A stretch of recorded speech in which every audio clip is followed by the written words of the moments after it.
पुन्हा एकदा चिंचपोकली. आता चिंचपोकलीचा चिंतामणीला चाललो आम्ही. बिगेस्ट आगमन असतो, दाखवतो तुम्हाला. आता निघलो आम्ही 4 वाजल्या घरी निघलो. पनवेलला बसायला अर्धा तास. तिथून तिकीट काढू आणि तिथून पनवेलशी कुर्ल्याशी दादरशी चिंचपोकली. ठीक आहे, बस पण आली. फुल क्रेज आहे.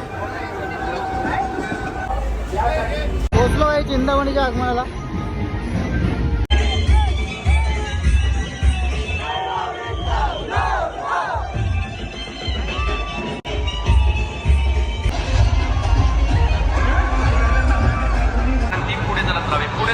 पुढे चलत राहावे. आला चिंतामणी आला. चिंतामणी आला. मनी चिंतामणी चिंता मिटते